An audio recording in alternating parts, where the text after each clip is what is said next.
Big boss season 9లో రాము రాథోడ్ అలాగే సాయి ఇద్దరు ఎలా ఎలిమినేట్ అయ్యారో లేదో ఇప్పుడు బిగ్ బాస్ 10వ వారానికి సంబంధించిన నామినేషన్ ప్రక్రియకి తెరదీశారు. ఇక ఈ నామినేషన్ ప్రక్రియ ఏంటంటే హౌస్లో ఉన్న ఇంటి సభ్యులందరినీ కూడా గార్డెన్ ఏరియాలో పిలిచి మీరు ఎవరినైతే నామినేషన్ చేయాలనుకుంటున్నారో దానికి తగిన కారణాలు చెప్పాలి అంటూ బిగ్ బాస్ తెలియజేశారు. అయితే ఒక్కొక్క ఇంటి సభ్యులు ఇద్దరిని నామినేషన్ చేయాలి అంటూ తెలియజేశారు. ఇక ఇందులో భాగంగానే అందరూ అనుకున్నట్లే తనుజ అయితే కనుక దివ్యని నామినేషన్ చేసి రెచ్చిపోయిందని చెప్పాలి.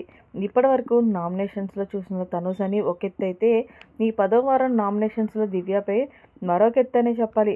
ఇక తనుజ దివ్యని నామినేషన్ చేసి చెప్పిన రీజన్ ఏంటి అంటే, దివ్య నీకు అసలు గేమ్ ఆడుతున్న వాళ్ళ గురించి అసలు ఏది తెలీదు, నువ్వు ఒక సెల్ఫిష్నెస్, అంతేకాకుండా అయ్యో ఒక అమ్మాయి టాస్క్ల పరంగా బాగా ఆడింది కదా, సో అలాంటి అమ్మాయిని నువ్వు గేమ్లో ఉంచాలి అనేది కూడా లేకుండా నన్ను కెప్టెన్సీ రేస్ నుంచి తొలగించావు.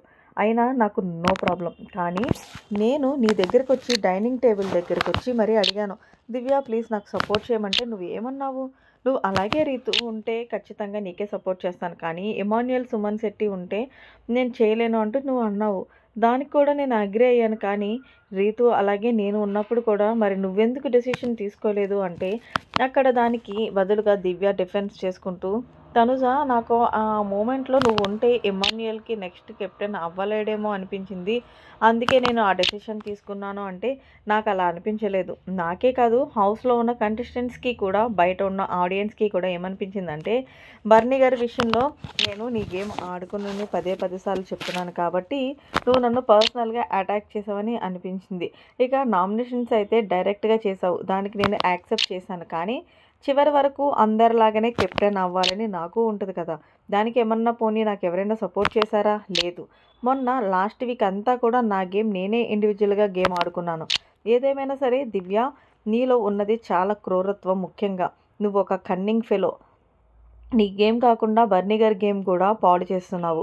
నీకు గొంతు చించుకునేలాగా ఆయన చెప్తున్నప్పటికీ కూడా నీకు దూరం ఉండమని అయినా సరే నువ్వు అనేదానివి నీ ధోరణిలోనే పోతున్నావు. నాలాగా బర్నీ గారిది లాగా ఏదో ఒక బంధం పెట్టుకుని కొనసాగాలని చూస్తున్నావు.